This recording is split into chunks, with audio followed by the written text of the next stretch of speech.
Welcome to Homeschool Helps with Amanda. I'm Amanda Wares, Homeschool Helps Director with NCHE. So today and for the next several weeks, the next several segments, we are going to talk about specific tips for homeschooling different age groups.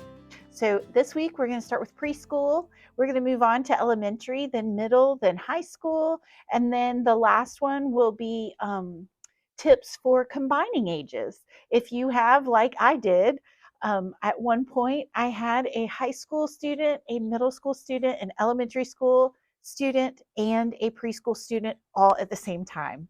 So that can have its own unique challenges, but we are going to get to that. Today, we're going to start with preschool.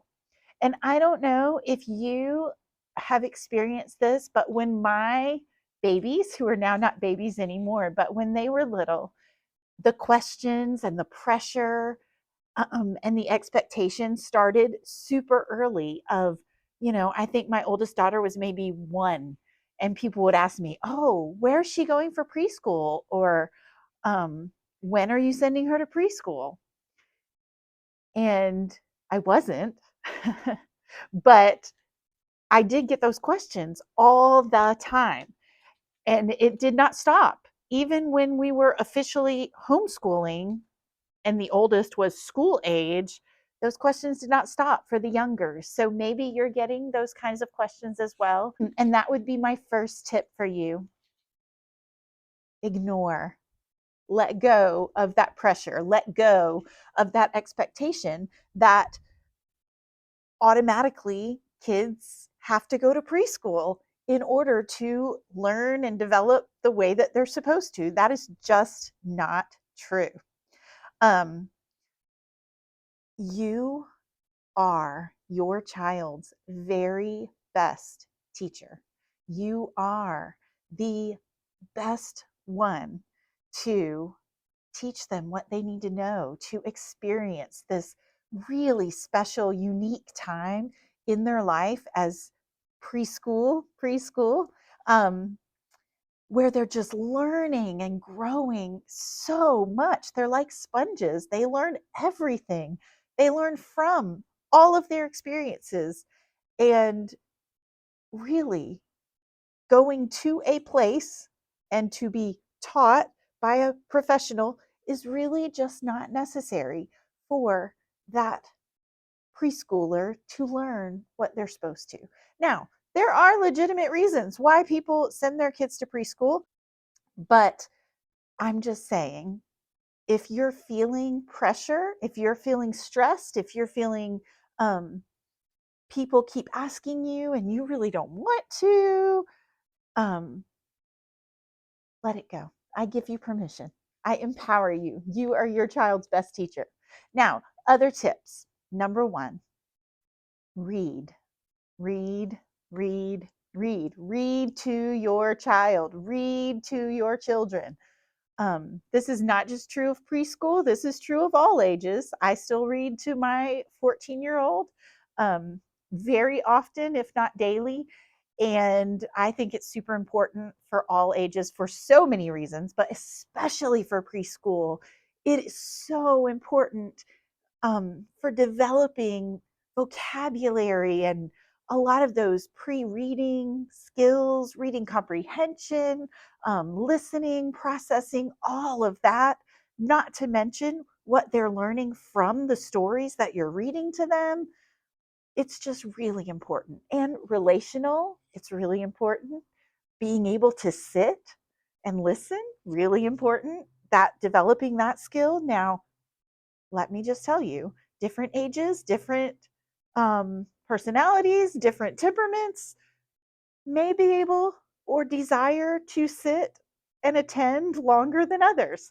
I read, especially my oldest son, I have vivid memories of reading to him, and he would sit a little bit and then he would get down on the floor and play. And I would keep reading, it's fine. Or he would, hang off the couch upside down, whatever it was. But that doesn't mean he wasn't listening and learning. It was still such an important time. So I cannot stress that enough. That is super important. Beyond that, don't feel pressure, whether internal or external, to have some sort of structured school type experience for your preschooler, it's really, again, not necessary, not according to a lot of people, not even optimal. Um, they are learning. They are learning so much every day. Take them with you. Go to the grocery store and to the post office, and as you run your errands, whatever, go to the park, go to the library. There's so many opportunities for your preschooler, um, that you don't even have to provide. It just will happen naturally. So I encourage you, most of all, let them be kids, let them be little. They're little for such a short time. And especially in our world today, it seems like kids are pushed to grow up faster and faster. So, especially in this preschool time, um, one, don't feel pressure to send them to preschool. Read, read, read, read. Let them be little. Let them experience life. They will learn and grow just by you doing that. Now, if you have a child like my third, who is a younger sibling, obviously, of two older siblings who were doing school every day, with me, and she desperately wanted to do school like her older siblings. If you have somebody like that who so badly wants a workbook or something like her older siblings, that's fine. Follow their lead educationally, follow their lead. My little one, I did get her some little workbooks that had kind of some pre-reading, like tracing and cutting, different activities in there. There are some sweet workbooks out there that are designed specifically for that. There's nothing wrong with that either.